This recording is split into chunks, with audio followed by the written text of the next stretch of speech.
En direct de l'adversaire, c'est un autre épisode qui commence, Mathieu. Ah, oui. Encore une fois. Le doux son de ta voix. Ah, écoute, on se tente pas. Non.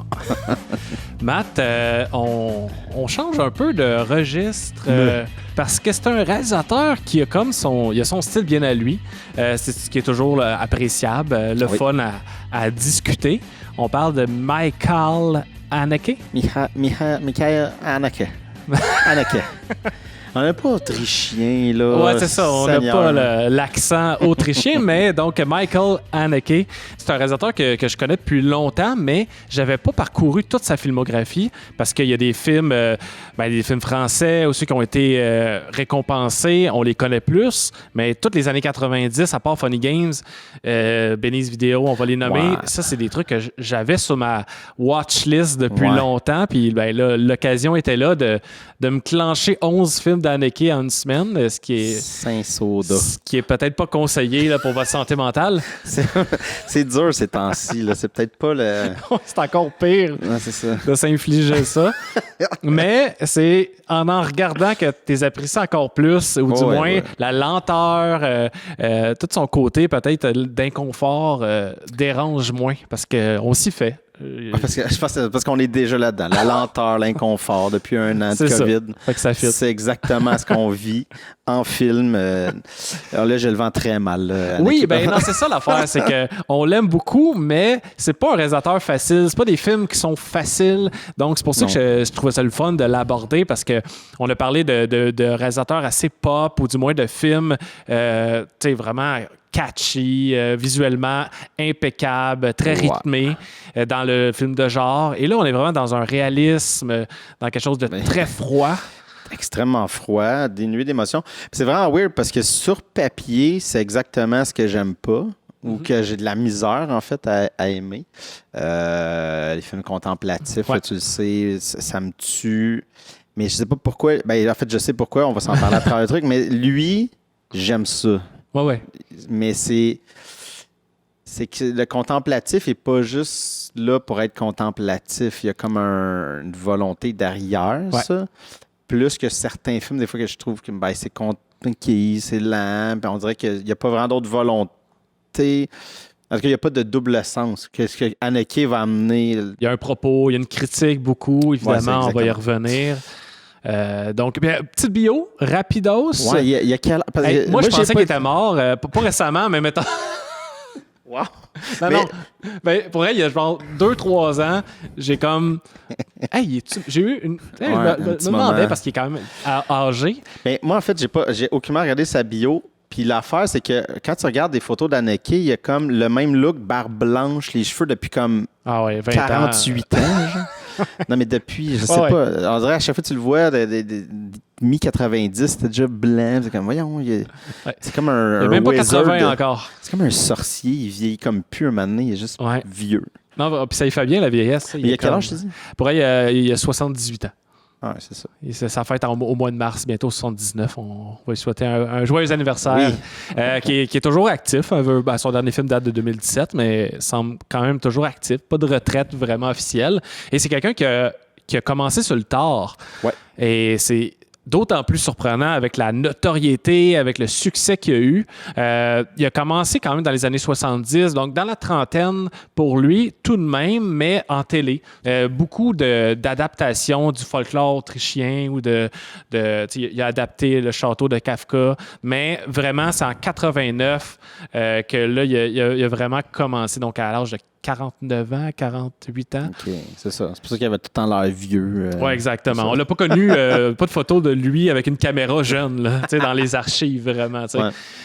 Donc voilà, donc il est quand même né à Munich, en Allemagne, mais il a grandi en Autriche, en banlieue de Vienne. C'est quelqu'un qui est influencé beaucoup par Bergman, Pasolini, Robert Bresson, que je connais moins, Hitchcock aussi. Ça paraît pas, un peu, mais du moins, c'est dans ses idoles.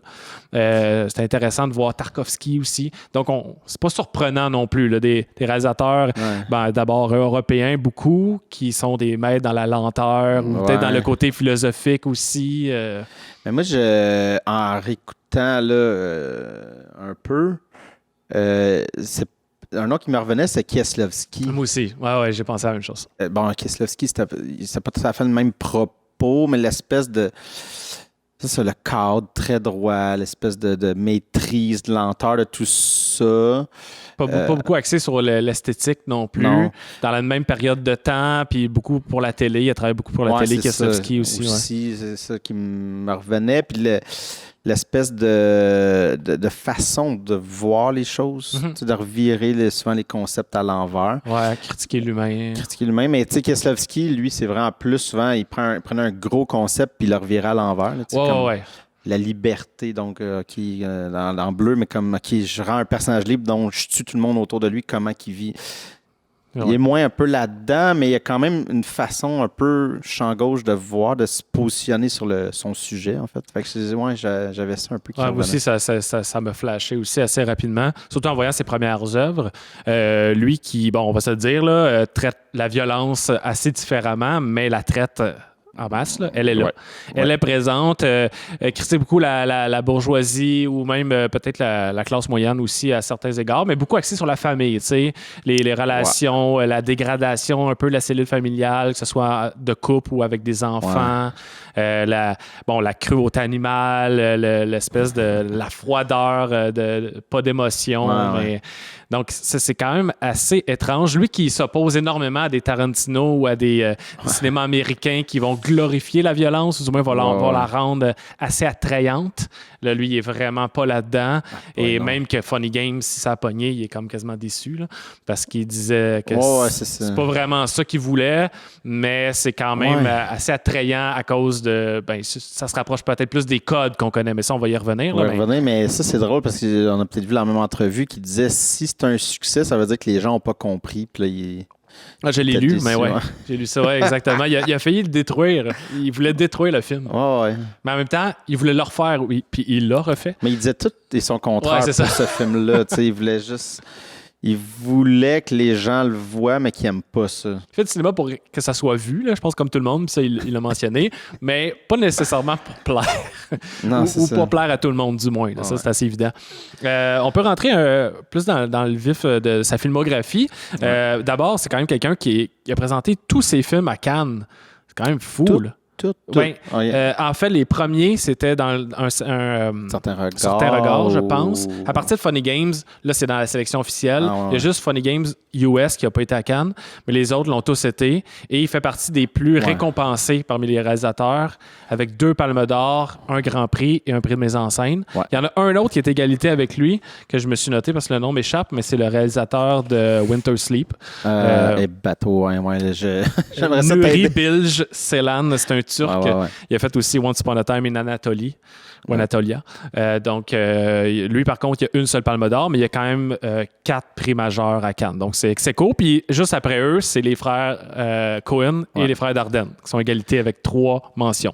Donc, il a commencé sa carrière avec... ses 3 premiers films sont réunis sous une trilogie thématique qui s'appelle comme Glaciation émotionnelle. C'est quand même drôle ce que tu me dis en disant je pense que la trilogie, elle s'est pas mal étirée sur toute cette trilogie a continué sans arrêt. Il y a bien des films qui fit dans ce thème-là, qu'on pourrait dire. Mais bref, 7e continent en 89, Benny's Vidéo 92 et en 94, 71 fragments d'une chronologie du hasard. Et ça, on n'en parlera pas longtemps, mais c'est justement 71 plans, là, je pense. Là. Donc, une espèce de mosaïque de personnages, un film choral qu'il a fait souvent. C'est presque aucun qu'on va parler, par contre. Donc, peut-être plus des œuvres mineures, mais il monte en parallèle plein d'histoires, des fois à travers différents pays, et qui sont toujours comme espacés d'un noir de peut-être 2 secondes en chaque plan, vraiment découpés, qui coupent à des moments vraiment en plein milieu d'une phrase, en plein milieu d'un mouvement. Ça, il va le faire souvent, là, des coupes très franches et brusques. Donc, il a fait souvent ça, ce genre de truc-là, où il faut faire un espèce de huis clos, on pourrait comme dire, avec Funny Games en 97. Toi, tu n'as pas vu la version originale? Non, j'ai pas vu la version originale. Moi, j'ai vu les deux, mais pour vrai, c'est du plan par plan. Fait que tout est pareil. C'est sûr que peut-être pour nous, en tant que Nord-Américains, c'est plus facile de s'attacher à cette version-là. On connaît les acteurs et tout, c'est notre langue. En anglais, on est plus habitué.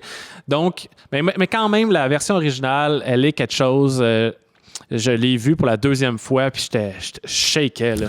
Ça n'avait pas de sens à quel point ça m'a rentré dedans, encore une fois, ce film-là, parce que c'est brutal, mais c'est tellement d'une intensité et c'est ludique en même temps, avec donc une espèce de contraste des visiteurs qui sont tellement joviales, arrogants, moralisateurs. Ils se foutent et en plein dans leur face, 3 êtres humains qui vont mourir, donc c'est... Ça frappe. Là, on a embarqué dans ça. Là. On est là. On est parti. J'étais plus sûr parce que j'étais tout mêlé vu que moi, j'ai vu le US qui est comme 2007. Ouais, mais on va quand même en parler en premier. Ouais, c'est ça. OK. Mais ça me va. Je suis open à tout. Mais ouais, ce film-là, écoute, j'ai été surpris. Moi, c'est plus la version de 2007. J'ai vu beaucoup de critiques, puis il y a bien du monde qui ont planté le film. Je pense que c'est une affaire qui est comme... Seigneur, c'est qu'il joue sur les attentes des attentes du spectateur en face un thriller slash horreuresque. Bon. Puis c'est là que je pense que la version américaine était intéressante parce que là, c'était OK, je m'en vais au stage, je refais le film de la même façon, je juste leur prends les acteurs américains ou du moins connus aux États-Unis. Pour leur remettre la même affaire qu'ils ne veulent pas écouter parce que c'est en autrichien, allemand. Mais le film te pète toutes tes attentes de c'est quoi que tu veux. Et il pousse vraiment l'audace en ayant les personnages qui te parlent directement comme si c'est ça que tu veux. Briser 4e mur de façon assez intense. Là. Surtout que j'ai l'impression qu'on est plus habitué maintenant dans les films plus...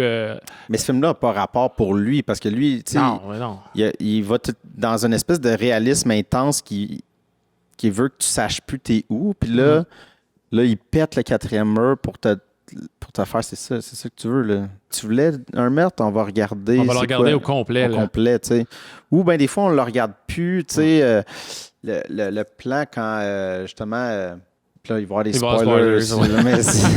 Mais oui, je veux dire, le film commence avec mais tu sais, dès le départ, le bet est là que... OK, vous, la famille, vous misez que vous allez survivre, puis nous, on dit que vous allez mourir. Dans 24 heures. C'est même moins que ça, 12 heures. Midi le lendemain. Oui, parce que c'est la nuit, en fait. Mais quand il quitte, puis là, l'autre, il tire l'enfant, on le voit pas, parce qu'à un moment donné, c'est ça, tu sais, il y a comme la... Tu sais, Kaneki ne veut pas montrer la violence, c'est ça qui est fucké. Puis quand il parle en entrevue, il n'aime pas la violence dans la vie. Non, c'est ça. Puis quand il peut se l'éviter, il le fait, comme là, il le fait, parce qu'il montre aussi, c'était comme notre regard, tu sais, il critiquait aussi les gens, beaucoup le cinéma à la maison, comme l'espèce d'inattention, il se passe de quoi? Du père dramatique, le gars, il s'en va se faire un sandwich. Oui, exact. Mais c'est un peu une critique de nous autres aussi, que des fois, on est comme, bon, on va se faire un sandwich. Puis il s'est passé de quoi? C'est pas grave, mais non, t'as manqué de quoi, tu sais? Le splash de sang sur une télé, puis c'est du NASCAR. Puis avec le son. Quoi? Hein? En Allemagne, c'était quoi la version? C'est ça aussi, Du NASCAR aussi? Ouais. Nice. Donc, non, c'est ça. Fait que, après ça, quand ça revient au plan, puis là, c'est un plan de 10 minutes à peu près, fixe, qui va tilter un peu, là, mais plan séquence de 10 minutes, de presque pas de dialogue, des 2 parents qui vont tenter de peine misère à se relever, t'as le kid en sang. T'es face à ça, tu peux pas y échapper, t'auras pas une coupe, t'auras pas un montage qui va pendant ce temps, ailleurs, ou plus tard, ellipse. Non, tu le vis, là, puis c'est long, 10 minutes, là, de regarder quelqu'un, peine de misère, se relever, pleurer. C'est quasiment insoutenable, mais l'acte de violence n'est pas là, elle est déjà passée. C'est exactement ça. Il joue tout le temps les manipulations, parce que, tu sais, au début, là, il met tous les codes du cinéma d'horreur. En fait, tu sais, souvent dans les films, tu vas avoir des plans à des trucs que ça va revenir tantôt. Plus tard, ouais. Au début, je ne sais pas si tu as remarqué le couteau. Puis il y a comme plein dans le dialogue, le bateau des voisins, les affaires. Ouais. Puis finalement, tout ça, c'est rien. Comme tout ça va tomber à l'eau. C'est magique. Oui, à la fin, quand elle reprend le couteau, OK, elle va s'en sauver. Non, je t'enlève ça. On met ça de côté. Ouais, c'est ça. T'as aucune chance. C'est ça. Moi, j'ai vraiment aimé, mais c'est ça l'affaire, c'est qu'en revoyant Naki, une entrevue qui disait si vous avez aimé le film. Vous n'avez pas compris. Vous n'avez pas compris, là, je me sentis vexé. Fait que je le déteste maintenant. Non, c'est pas. Mais non, j'ai aimé ça justement parce que c'était l'espèce de challenge. Oh, ouais. C'est ça que vous voulez, la violence, on va y aller, puis on va y tuer la famille. C'est ça. Ouais. Il n'y aura pas de libération parce que justement, je pense que son propos, c'est que, tu sais, dans les films d'horreur, on va voir de la torture, on va voir des affaires, mais on a tout le temps le contrat, un espèce de contrat philosophique. À la fin, les méchants vont payer, oui. Ouais. Il va y avoir quelque chose. Un retour du balancier. Là, puis... majoritairement, tu sais, il va y avoir une rédemption, ou pas une rédemption, mais il va y avoir un moment de vengeance, quelque chose. Puis il est comme, non, c'est ça, je vais vous enlever ça, parce que ça dédouane toute l'heure et demie de violence qu'il y a. Ouais, exact. Si à la fin, ben la mère, tu sais, si, mettons, il avait tué le père, puis le kid, puis là, à la fin, Naomi Watts réussit à tuer. Tu dis, bon, ben, OK, elle a réussi, tu sais. Fait que tu dédouanes, mais lui, il a fait, non, c'est ça, c'est une violence qui va pas, tu sais, n'efface pas l'autre, c'est ça. Ouais, c'est ça. Tu vas l'avoir au complet jusqu'au fameux plan du rembobinage avec la télécommande. Là. C'est encore plus dans ta face. Ouais, mais il y a tout le temps ça, tu sais, le long plan de 10 minutes. Après ça, je disais Naomi Watts, mais ou la Suzanne Lothar, mais bref, le personnage de la mère va essayer d'aller chercher du secours.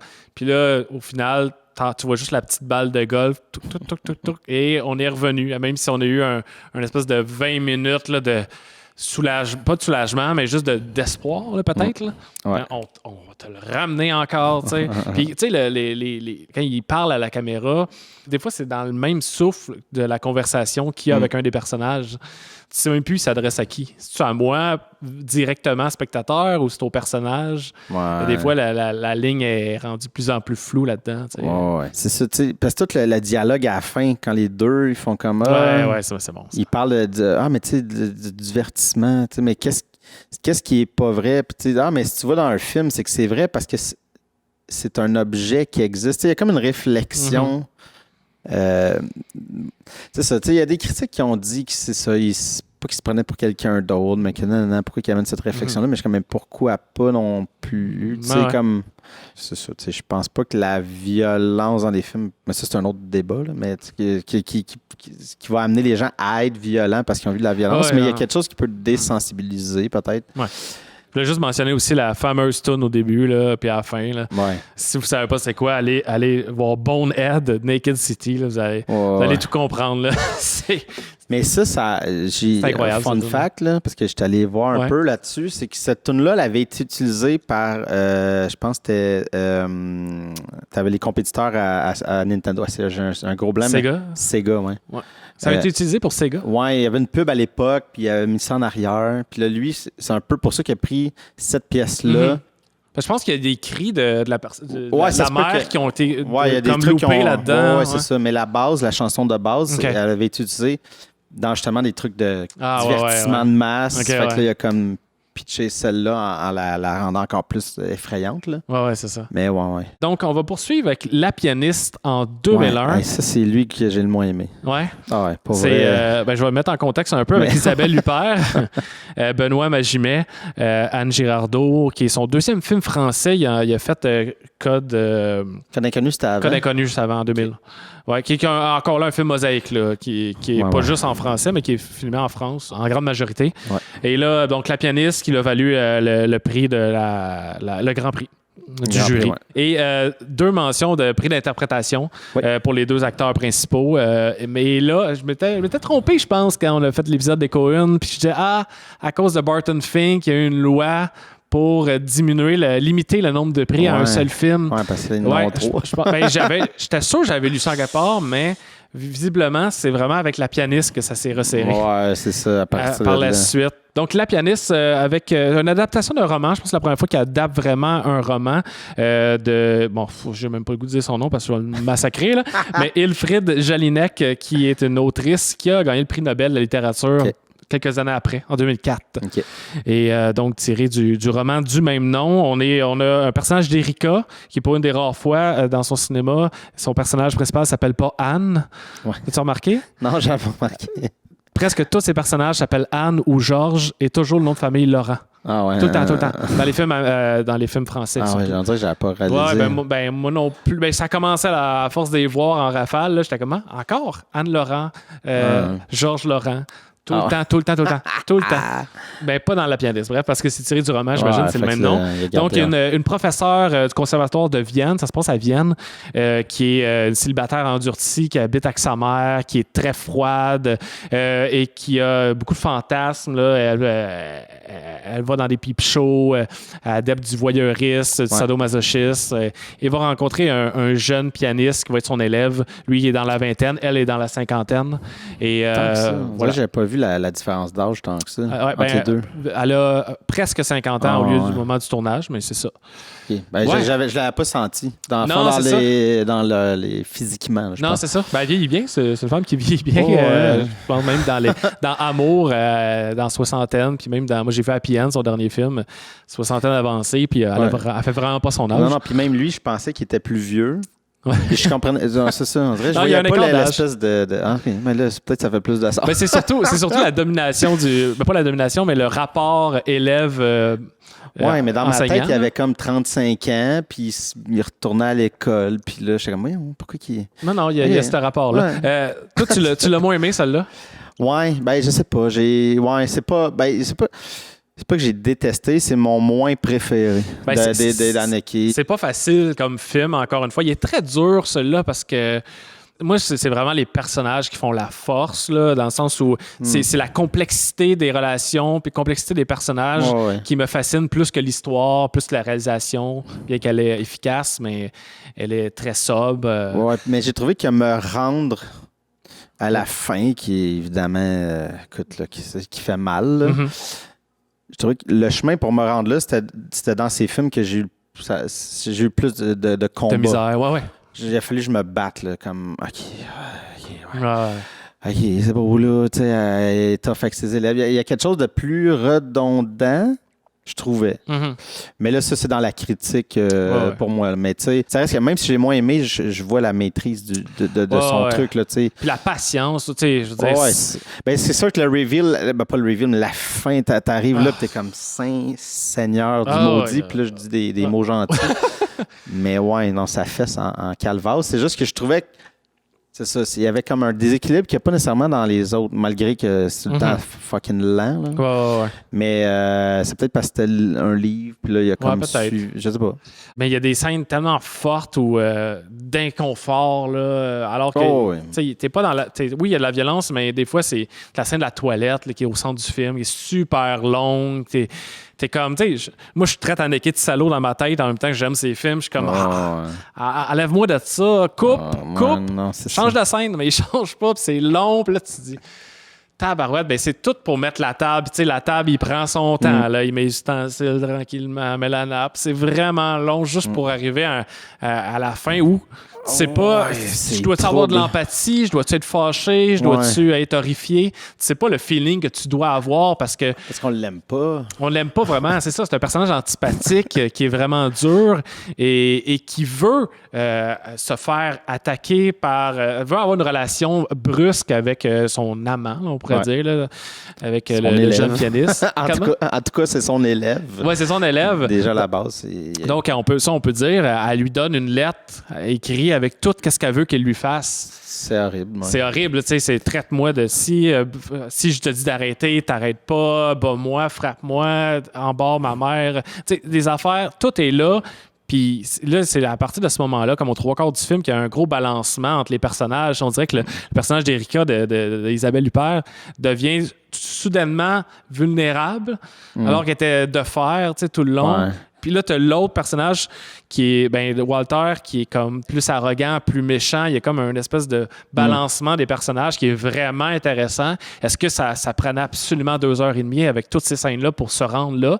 Je pense que oui. En reparlant, là, c'est pour moi, il y a peut-être trop de scènes qui n'est pas dans la dynamique des deux. Il y a beaucoup de elle avec d'autres.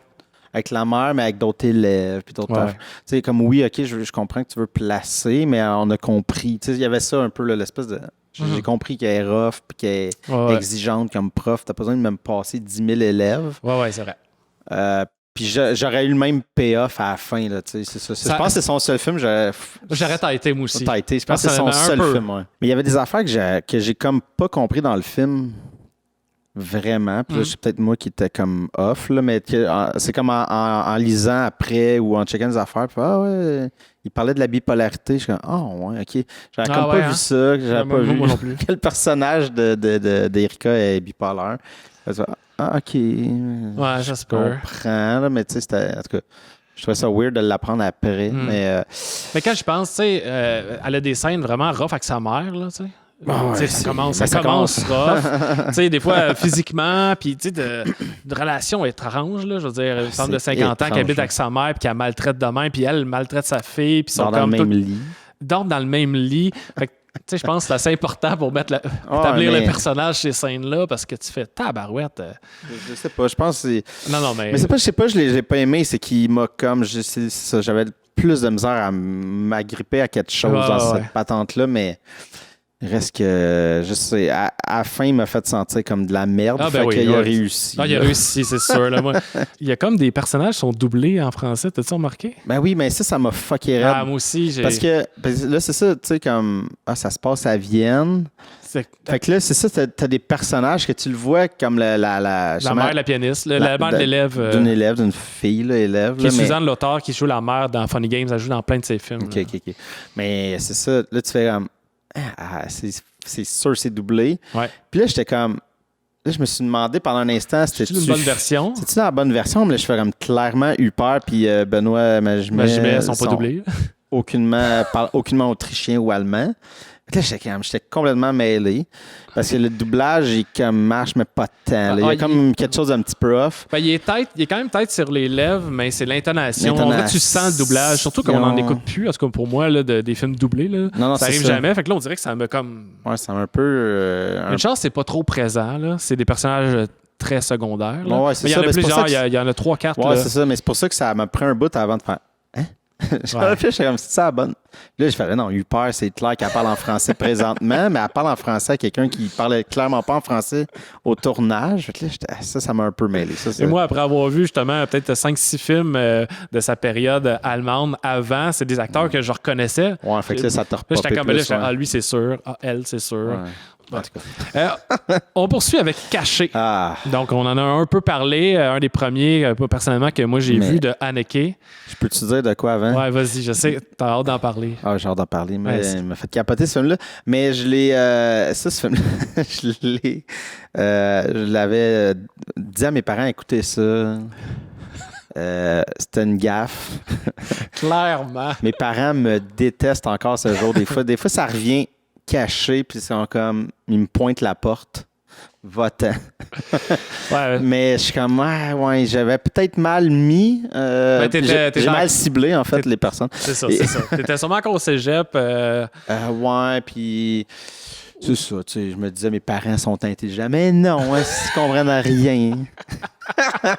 C'est un thriller à la Haneke. Ouais, puis je l'avais écouté, j'avais vu au cinéma, je l'avais réécouté plein de fois, puis j'avais réécouté une fois avec mon amie Stéphanie Lemieux, que je salue, ça l'écoute, puis je me rappelle qu'en plein milieu du film, elle me dit, c'est quoi ce bip de film-là? Il se passe rien, puis je suis stressé, je dis, ben exactement. Exactement, c'est ça qu'il voulait. Ouais. Un film qui se passe virtuellement rien. En tout cas, il n'y a pas vraiment de point qui pousse l'histoire vraiment tout le temps par en avant. Non, c'est ça, ouais. Moi, j'ai capoté. Moi aussi, j'adore ce film. L'avoir vu au cinéma, ça avait aidé aussi à... J'imagine, ouais. Tu sais, puis pour tous ces films, justement, ça décuple les scènes, tu sais, les plans fixes. Là, de voir sur un grand écran 10 minutes c'est sûr. T'es comme... C'est sûr. Tu veux mourir. Tu peux pas regarder ton sel, tu peux...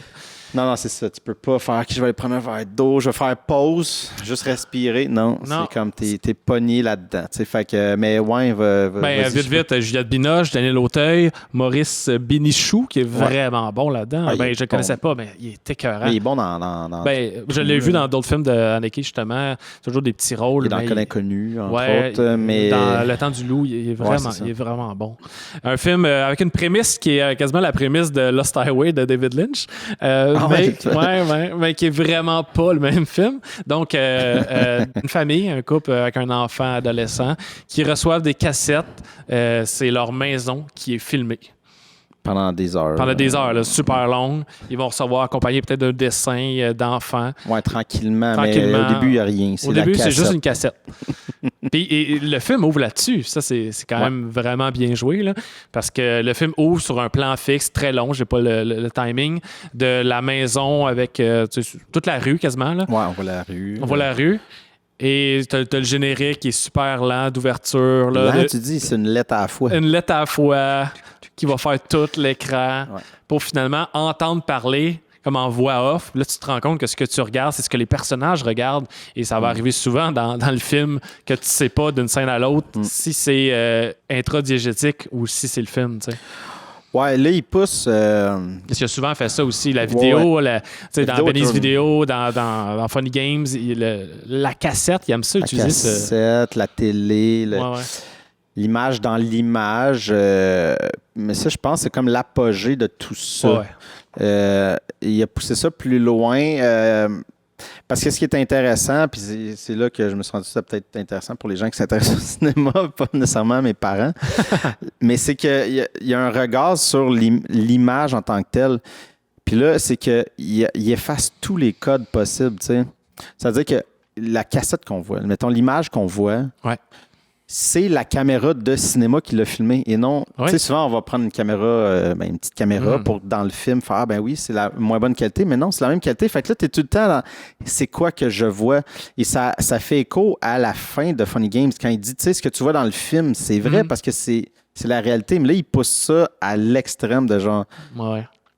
Parce que c'est ça, c'est quand on voit l'image de cinéma, puis à un moment donné, ils font pause.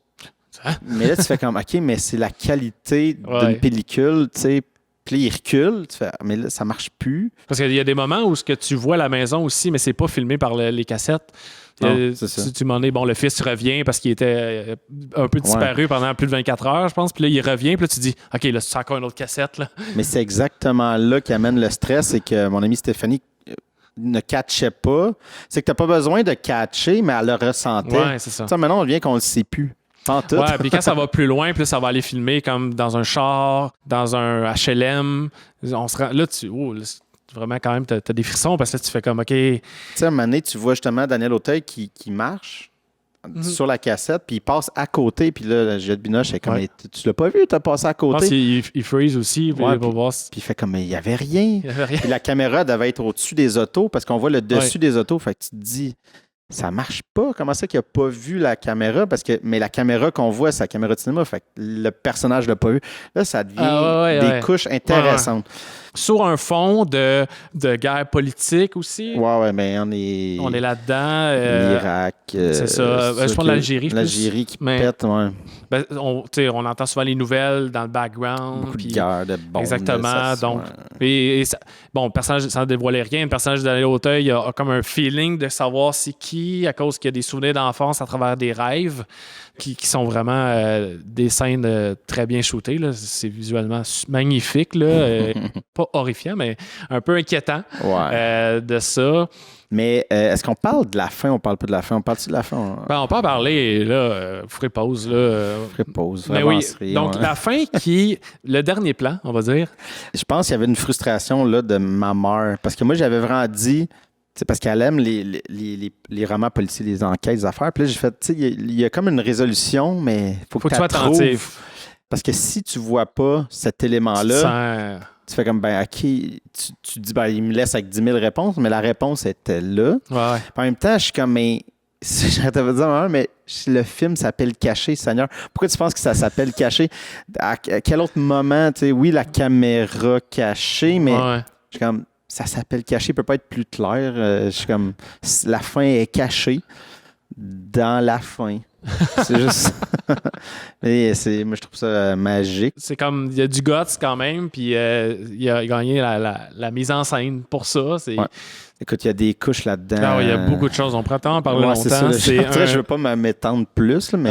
Allez voir ça. Caché. C'est vraiment un très bon film. Et on poursuit avec The White Ribbon.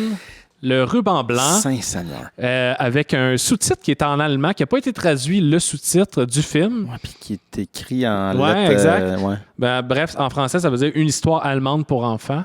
Mais le but, c'est que c'était de pas le traduire pour que les Allemands aient comme un hint de plus. Ah ben, Saint-Seigneur. Ouais, vraiment. Il était protecteur de même. Là, il voulait pas que les autres le sachent. Ben, on a Wikipédia. Fait que, Donc, première Palme d'Or.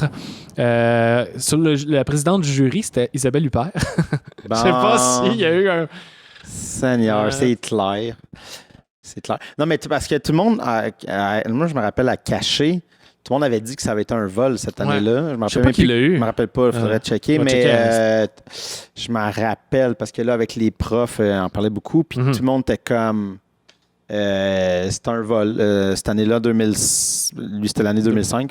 Qui a eu la mise en scène. En même temps, ça fait du sens parce que c'était un film sur la réflexion. Oui, exact, c'est ça. C'est la réflexion sur le cinéma puis le médium de filmer quelque chose. Mais il y avait quelque chose de ça. Je pense que quand là, t'es arrivé Ruban Blanc, puis en plus, Super était là, je pense qu'il y avait comme une espèce de... On va réparer. Ouais. L'espèce d'erreur... qui est caché. C'est l'enfant des frères Dardenne qui a gagné. Je l'ai pas vu, fait que je peux pas... Personne n'a vu ça. Frères Dardenne. Ben oui, on n'en parlera jamais ici. Ben, ça l'a quand même gagné aussi à l'international. Ça l'a gagné, je pense, le Golden Globe. Ouais, du meilleur film étranger. Ouais. C'est un film qui est loin de nous, tu sais. Noir et blanc, en allemand, film d'époque. Narré, plusieurs personnages, pas un seul. Ouais. Fait que c'est pas évident à vendre, là, ce film-là, peut-être. Ouais, c'est ça. Il y a comme un esthétique un peu plus assumé. Il y a comme une direction photo qui est un peu plus claire, qui fait moins télé. Et là, évidemment, là, avec le noir et blanc, même si ça a été filmé en couleur, ça a été changé. C'est magnifique. Là. Vraiment beau. J'ai vraiment aimé ça. J'étais confus, mané, les kids étaient acquis. C'est un peu mélangeant. C'est un peu mélangeant, mais je pense que on s'en fout. On s'en fout parce que c'est plus l'idée du village. Dans un village au nord de l'Allemagne, dans l'année qui précède la Première Guerre mondiale ou l'année et demie, il se met à se passer plein de petits crimes. Là, de violence. De violence non résolue dans un petit village qui est comme où tout le monde se connaît, là, on imagine, et on ne sait pas ce qui se passe. Donc, et je pense qu'Haneke a voulu comme montrer la génération d'enfants qui vont devenir parmi les nazis quelques années après. Donc, tu sais, il y avait déjà peut-être un bouillonnement. Est-ce que c'est dû à l'éducation qui est ultra stricte? Parce que tous les adultes, c'est tout des merdes, là, sauf peut-être le professeur là, qui est comme le narrateur, là, que lui, tu t'attaches un peu plus. Les autres sont rough, sont méchants, tu sais, c'est tabarouette. On est encore dans son étude de la violence, mais là, il est vraiment plus en mode sociologique. Tu sais, l'espèce de, justement, est-ce que...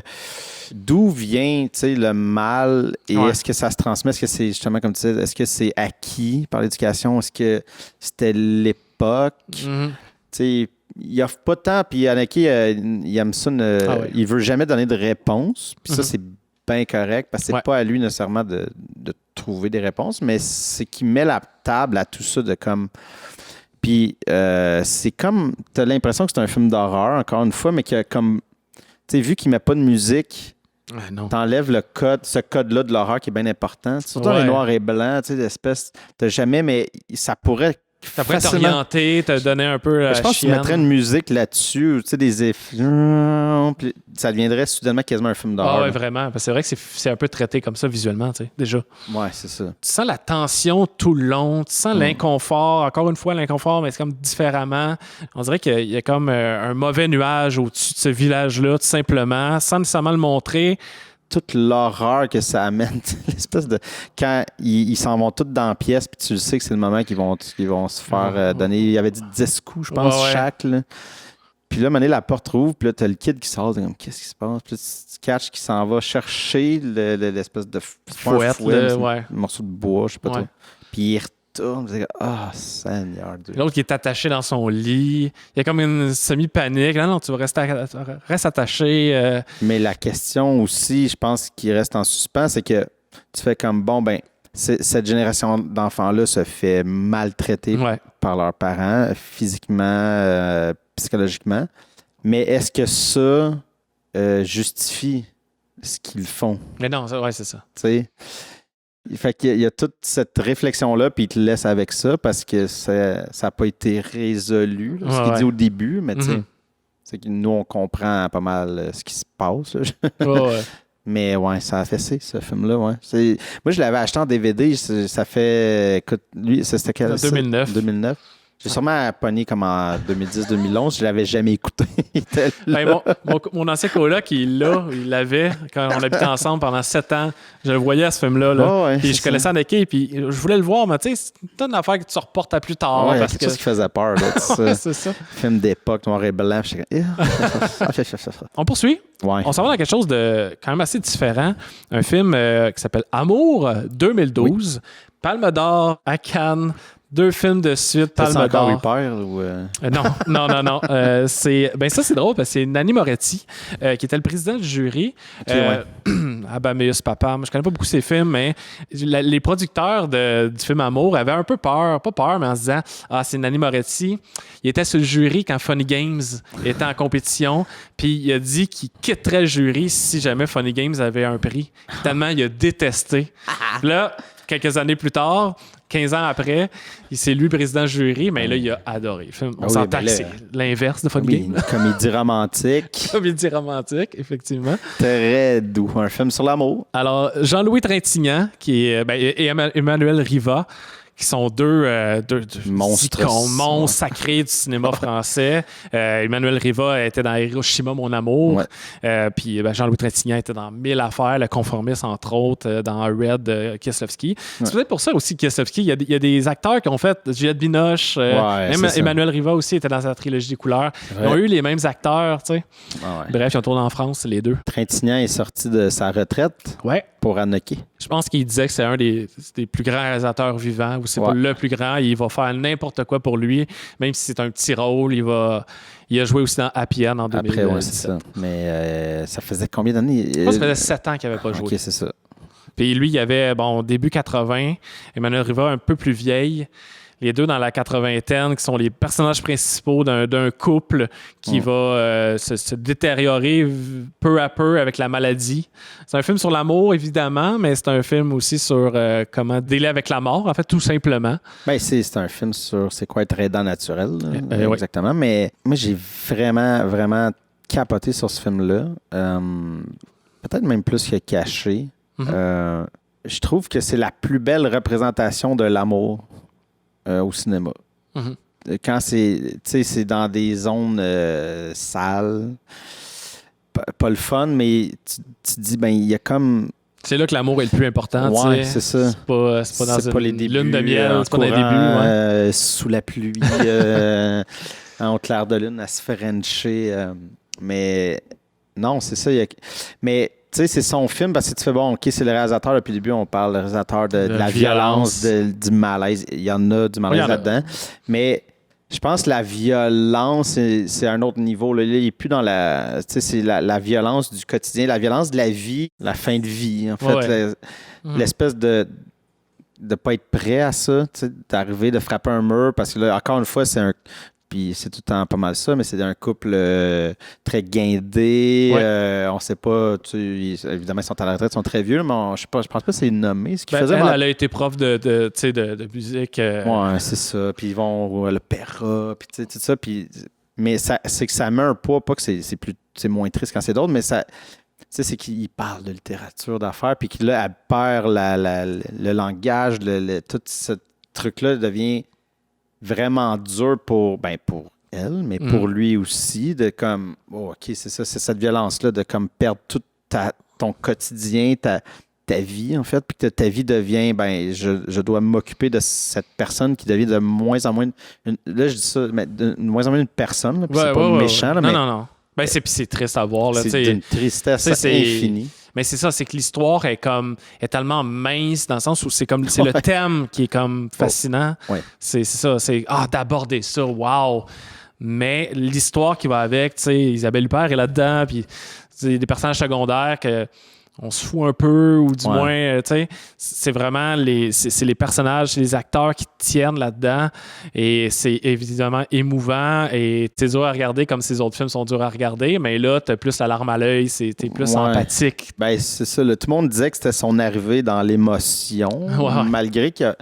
Parce que ça, c'est quelque chose qu'on a dit, mais qu'on n'a pas dit, mais c'est vraiment, tu sais, comme quand tu disais, la glaciation émotionnelle, mais tu sais, c'est que lui, son but, c'est d'enlever le plus d'artifices possible, donc souvent une couche d'émotion. C'est pour ça que ces films sont froids. Tu sais, comme il dit, le cinéma, c'est un art de manipulation. On manipule le temps, on joue surtout, on ramène un peu d'émotion, on met du violon là, fait ça, puis là, hop, la personne à la fin va pleurer. Mais lui, il veut comme enlever le plus de couches qu'il peut d'artifices pour que quand tu as une émotion, ben, elle est pure d'une certaine façon. Fait que oui, c'est son film le plus émotif de par le sujet, tu sais, mais c'est ça, tu sais, il force pas la patente loin de là, tu sais. Ouais, puis c'est visuellement vraiment beau, là. Je pense qu'il a tourné en digital, puis il était fâché de ça, il a retravaillé en post-prod le grain de l'image. Ouais, parce que je pense que c'était trop lisse, j'étais trop léché, je sais pas. Mais finalement, ça sort super bien, là, en fait. Puis il a travaillé sur le son aussi, tu sais, juste le robinet au début, il amplifie le son. Il y a quand même un travail en subtilité au niveau du son et de l'image qui aide beaucoup la qualité du film, en fait. Là. Je fais comme un genre de crush, là, mais c'est parce que pour parler d'émotion, je ne sais pas si tu as vu, quand, à cause d'amour, il est allé aux Golden Globes, puis il y avait une espèce d'entrevue avec, je ne sais pas, il était nommé pourquoi, mais en tout cas, il y avait tous des réalisateurs qui étaient là, sûrement pour la catégorie meilleur film ou meilleur réal. Okay. Puis ils sont même... je sais pas pourquoi c'est venu sur le sujet, mais ils sont. I guess qu'il y avait des films qui parlaient de la Deuxième Guerre mondiale dans le tas, là, puis ils sont mis à parler de justement la Deuxième Guerre mondiale au cinéma, puis il s'est mis à planter ça. Ah ouais? Mais tu sais, avec son flegme. En plus, il parlait en autrichien, il y avait quelqu'un, puis tu sentais toutes les autres réals, l'espèce de oh shit, genre le maître est en train de dire que. Tête, son opinion, mais pas d'une manière méchante, juste comme moi, je pense pas qu'il faut représenter ça au cinéma. Il a détesté Schindler's List. C'est ça, il s'est mis à planter Schindler's List là, puis tu sens comme dans la face de ce monde, oh shit, il est en train de planter Spielberg, puis tout le monde essaie de rester calme. Puis là, après qu'il a fini de parler, le journaliste essaie de l'envoyer. Y a quelqu'un qui a quelque chose à dire? Tu vois que tout le monde personne veut un peu comme... Je pense que c'est John Krasinski qui s'essaye parce que tu sens que tout le monde est un peu en train de le regarder comme... Vas-y, John. Personne ne veut suivre. L'autre qui est comme... Il n'avait pas le droit de manipuler l'émotion des gens avec Schindler's List. C'est comme essayer de nous faire brailler, mettre plein d'affaires, plein de couches pour essayer de rendre ça émotif puis de rendre ça divertissant parce qu'il n'y a rien de divertissant là-dedans. Mais tous les films d'Haneke ont leur moment où moi, j'ai réagi comme... Tu sais, vraiment une grosse réaction. Évidemment, dans celle-là, il y en a une. Je sais pas de quel tu parles. Mais je l'ai vu. Tu vu au cinéma? Oui. Ouais, mais y avait-tu bien du monde dans ça? En tout cas, moi, cette scène-là, ça réagit fort. Là, mais ça réagit fort dans le... Tu sens qu'il n'y a plus personne qui respire. Ouais. Parce qu'on a dit beaucoup, ces plans, séquences, c'est vraiment pour nous mettre face à la violence. Mais dans ce cas-là, puis dans certains autres cas, mais je pense à Code inconnu qu'on n'a pas parlé, là, mais il y a une scène avec Juliette Binoche qui est dans le métro. C'est un plan, puis il y a comme deux jeunes qui sont commencent à la gosser. Je sais pas trop s'ils prennent un sein. Puis... En tout cas, il y a gosse, ils crachent dessus, puis ils s'en vont. Mais tu sais, c'est un wagon de métro, il y a plein de monde, là, puis il n'y a personne qui réagit. Mais c'est qui. Puis après ça, il laisse l'espèce de moment que là, quand ils partent à la casse, ça se met à pleurer, il n'y a personne qui va avoir. Puis ça te met face à toi. Vu que c'est long, puis cette scène-là dans l'amour. L'instinct au début, c'était d'être fâché. Puis après ça, tu te sens mal parce que tu fais comme qu'est-ce que j'aurais fait? Est-ce que je me serais levé? Toute la crainte, si tu deux jeunes avec un fusil et un couteau. C'est ça. En même temps, il y a quelqu'un qui se fait agresser. Puis, on a tous été dans un métro, puis on a entendu du monde gosser, puis on n'a rien fait. Là, dans le sens, ça dépend à quelle échelle, mais on peut se mettre un peu dans cette peau-là. Je suis qui pour critiquer ceux qui font rien. Exactement. Et là, dans Amour, je suis qui pour le critiquer de faire ça. J'ai jamais vécu ça, moi. Non, puis c'est ça. C'est fou, là. Je vais peut-être parler de la scène du pigeon, là.